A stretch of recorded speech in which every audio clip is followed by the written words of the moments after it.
She was 45, strong enough to carry twice her weight, and stubborn enough to ignore anyone who told her to slow down. I thought I was looking out for her when I said you should rest. But the way she smiled back at me. I didn't realize she was about to test how much of her I could handle. I noticed her first in the late afternoon sun, bent over bags of garden soil as if they weighed nothing.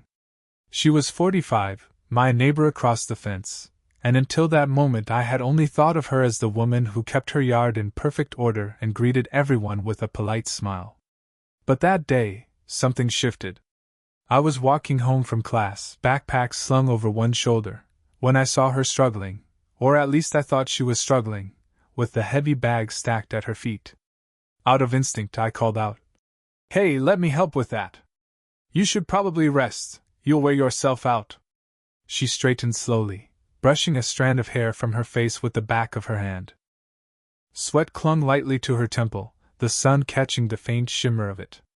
And then she smiled, not a tired smile, not the kind that gives in, but a sharp, amused one. "I'm 45, not fragile," she said. "Watch me exhaust you instead." Her voice carried this mix of challenge and warmth that made me freeze where I stood.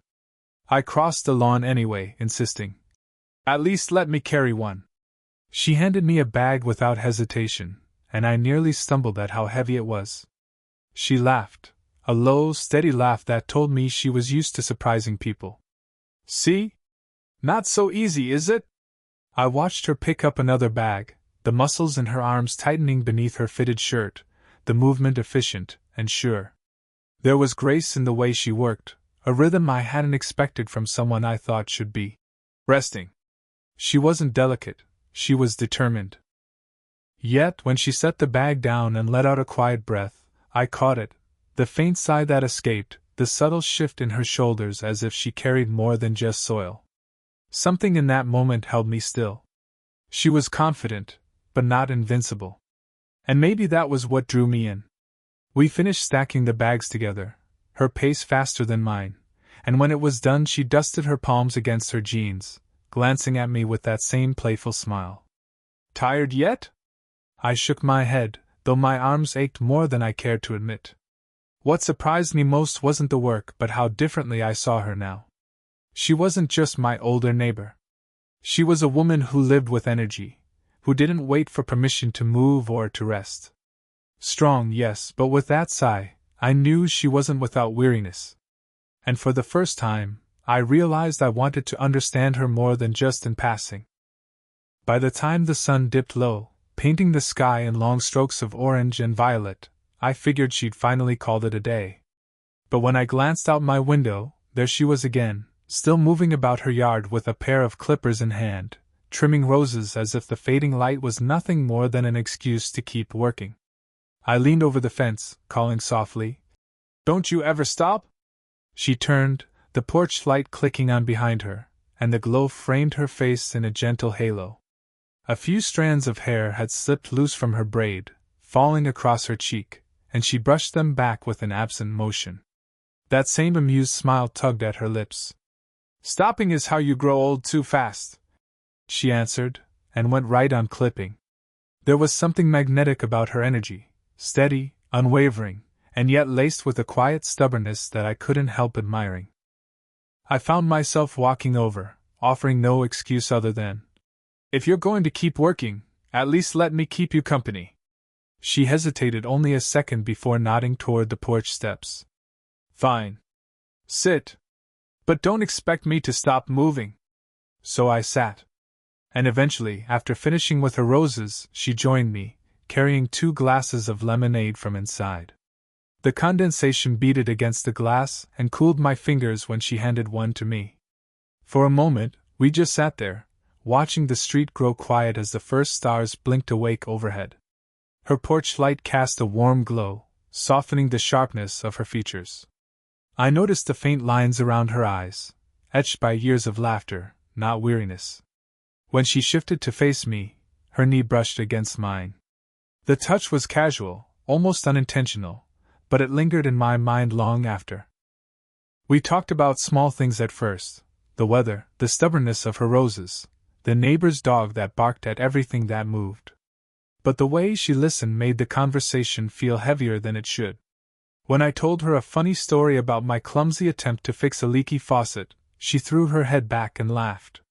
Not the polite laugh I'd always heard from her in passing, but a real one, rich, unguarded, the kind that carried warmth into my chest. As she leaned forward, still laughing, her hand came to rest on my forearm. Just lightly, just for a breath of a second. But that single touch sent a current racing under my skin.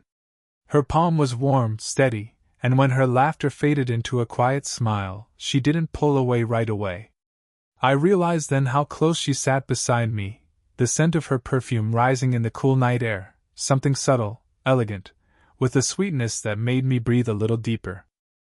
The porch steps were small, but not so small that we had to sit this close. And yet neither of us shifted. It was just two people sharing lemonade on a summer night. But I felt it, the first thread of something deeper beginning to tug between us. The morning after our porch conversation, I woke earlier than usual, expecting to see her out in the garden again. But instead, she was waiting at the fence with a water bottle slung over one shoulder and a pair of sneakers laced tight. "You," she said, pointing at me with a teasing smile, "are coming with me today." I blinked, rubbing the sleep from my eyes. "Where?" "Hiking. Since you think I should be resting, I'll let you see what resting looks like for me." Her grin was all challenge, and before I could come up with a reason to back out, she was already walking toward the trail that wound up the hill behind our neighborhood. I grabbed my shoes and followed. The first few minutes weren't so bad. We moved side by side, gravel crunching under our steps, the morning air still cool and damp from last night's rain. But soon the incline steepened, and she surged ahead with a steady rhythm. Her breathing was even, her steps precise, as if the trail was an old friend she'd walked 100 times. Meanwhile, I was struggling. My legs burned, my chest tightened, and I couldn't stop glancing up to see how far ahead she was. She looked back once, eyes sparkling. "Exhausted already?" I laughed between gasps. "Not at all. Just pacing myself." Hum. She didn't buy it for a second. By the time we reached the overlook, my shirt clung damp to my back, and I was silently grateful when she stopped at the crest. She wasn't even winded. Instead, she stood at the edge, hands on her hips, gazing out at the valley below. The wind caught her hair, tugging strands loose from her braid, and the morning light painted her cheeks with a flush that made her look alive in a way that stole my breath more than the climb had. I dropped onto a nearby rock, pretending I needed to admire the view. Really, I needed to catch my breath. But I couldn't stop watching her. She caught me staring. She didn't look away. Instead, she arched an eyebrow, a half-smile curling her lips, as if she knew exactly what I was thinking. "What?" I asked, suddenly self-conscious. "You've got that look," she said lightly. "Like you just discovered I'm not made of glass after all." "More like," I admitted. "I'm realizing you're a lot tougher than me." Her laugh was soft, but it carried in the wind. She moved closer, sitting beside me on the rock. The distance between us shrank to almost nothing. "Don't worry," she said, brushing her hand against mine as she balanced herself. "I won't hold it against you." That single touch, light, almost teasing, sent warmth up my arm.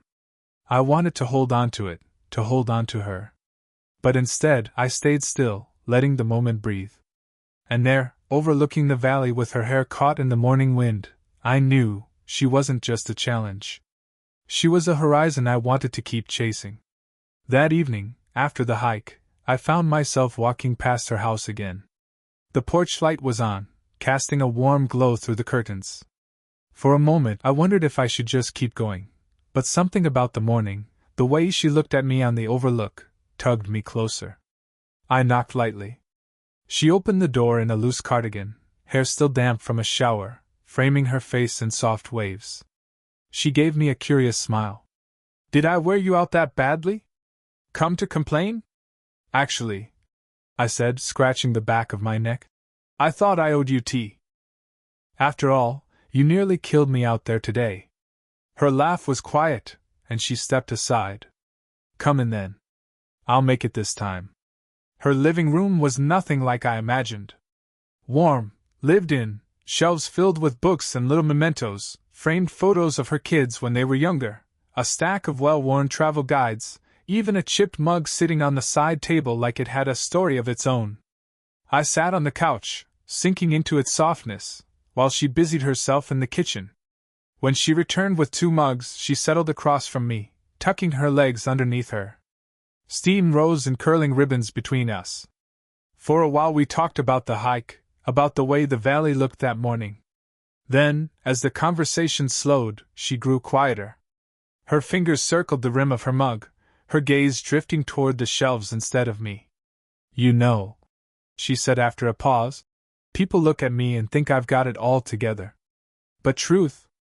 She exhaled, the sound almost a sigh. Sometimes it's exhausting. Holding everything up all the time. Pretending I'm unshakable. Her voice had shifted, softer, more fragile than I'd ever heard. The confident woman who outpaced me on the trail was still there, but in that moment, she wasn't hiding the cracks. I set my mug down and leaned forward, trying not to make the moment heavier but wanting her to feel heard. You don't have to pretend with me. Her eyes flicked up to mine, a trace of surprise there. Then, slowly, her hand stilled on the mug. I reached across the table and rested my fingers lightly over hers. It wasn't bold, just steady, quiet. Her skin was warm, her fingers tightening slightly as though testing whether I would pull back. I didn't. Her shoulders eased the smallest bit, and she gave me a look I can't forget, gratitude mixed with something deeper, unspoken. Careful, she murmured, almost to herself. You're easier to talk to than you should be. I smiled gently. Then maybe that's not such a bad thing. The room fell into a comfortable silence, filled only by the faint ticking of a clock and the warmth of her hand beneath mine. In that stillness, I realized, her strength wasn't in pretending she wasn't tired. It was in letting someone close enough to see it. A few nights later, she invited me over again. This time, it wasn't for tea. Come help me cook, she said with a half-smile. You can redeem yourself after almost dropping that bag of soil the other day. I followed her into the kitchen, where the counters were already crowded with vegetables, spices, and pans. The space wasn't large, which meant every movement brought us closer than it should have. She handed me a knife and pointed toward the cutting board. Think you can handle chopping without losing a finger? I'll do my best, I said, rolling up my sleeves. We moved around each other, her stirring a pan on the stove while I fumbled with the onions. The room filled with the scent of garlic and olive oil, the air warm and thick with the sound of sizzling. Every now and then, our shoulders brushed when I reached for something. Each accidental touch felt deliberate, though either of us said so. At one point I leaned too far to grab a spoon, nearly knocking a pan off the counter. She caught my wrist quickly, steadying me before the pot could fall. Her fingers wrapped firmly around my skin, not tight, but enough to stop me in place. For a second, the kitchen went utterly still. Her hand on my wrist, my breath catching. The heat of the stove mixed with the warmth of her body standing so close, her face just a few inches from mine. I looked at her, really looked at her, the faint freckles near her collarbone, the way her lips parted slightly as though she had words she wasn't ready to say. Neither of us moved. It was the kind of pause that stretches time, the kind that hums with something unsaid. My pulse raced under her hand, and I knew she could feel it. She didn't let go immediately. Instead, her thumb brushed lightly against my skin, almost unconsciously, like she was testing the weight of the moment. Her eyes lifted to mine then, steady, searching. And for a heartbeat, I thought she might close the space between us. But instead, she smiled faintly, the kind of smile that hides more than it reveals. She released my wrist slowly, turning back to the pan as though nothing had happened. Careful, she said softly, her voice carrying something beneath the playfulness. I warned you I'd exhaust you. I laughed, but it came out uneven. The truth was, I wasn't exhausted from cooking. I was exhausted from holding myself still, from keeping everything I wanted to say locked behind silence. We finished dinner together, the air thick with more than the scent of garlic and herbs. When we finally sat down to eat, our conversation picked up again, light and easy. But under the words, the tension lingered, an invisible thread pulled taut between us, waiting for the moment one of us would dare to tug. It was late one Saturday night when we found ourselves walking home from a small neighborhood gathering. The street was quiet, the kind of quiet where even footsteps seemed too loud. The air was cool, carrying the faint scent of jasmine from someone's garden, and the moonlight spilled in silver patches across the pavement. She walked beside me, arms crossed loosely, her cardigan pulled around her shoulders. I kept sneaking glances at her, the way her hair caught the light, the way her expression softened when she thought no one was looking. "You've been quiet tonight," she said, glancing over at me. "Just thinking," I admitted. "Dangerous," she teased gently, though her eyes lingered on me, curious. I hesitated, my heart pounding harder than it should have. Maybe it was the silence of the street, or maybe it was the way the last few weeks had piled up, the laughter on her porch, the hike, the warmth of her hand in mine, the near miss in the kitchen. Whatever it was, I couldn't keep it in anymore. I stopped walking. She did too, turning to face me under the glow of a street lamp. The light framed her in gold, softening the lines of her face, making her look both timeless and impossibly present. "I need to say something," I began, my voice lower than I intended. "I don't care how old you are. Being around you, it makes me feel more alive than I've ever felt with anyone my age." "You," I swallowed, nerves prickling under my skin. "You make me want to keep up. To be better. And I don't want to pretend that I don't feel it anymore." For a moment, she didn't answer. She just looked at me, her expression unreadable, though her eyes flickered with something deep, something conflicted. She let out a soft breath, and then she stepped closer, close enough that I could feel the warmth radiating from her. Her hand lifted slowly, deliberately, until her palm rested against my chest. The weight of it was light, but it felt like it carried the whole world. Her thumb brushed absently against the fabric of my shirt, and I knew she could feel the quick thrum of my heartbeat beneath. "You don't know what you're saying," she whispered. Her voice was steady, but her eyes gave her away. They lingered on mine, wide and searching, filled with the very same pull I felt. "I do," I said quietly, holding her gaze. "I know exactly what I'm saying." For a few breaths, the world was suspended there, her hand against my chest, the street lamp humming faintly above us, my heart racing into her palm. It felt like the moment could tip either way, into something she'd allow, or something she'd retreat from. Finally, she drew in a slow breath and lowered her hand, though not before her fingers curled just slightly, as if reluctant to let go.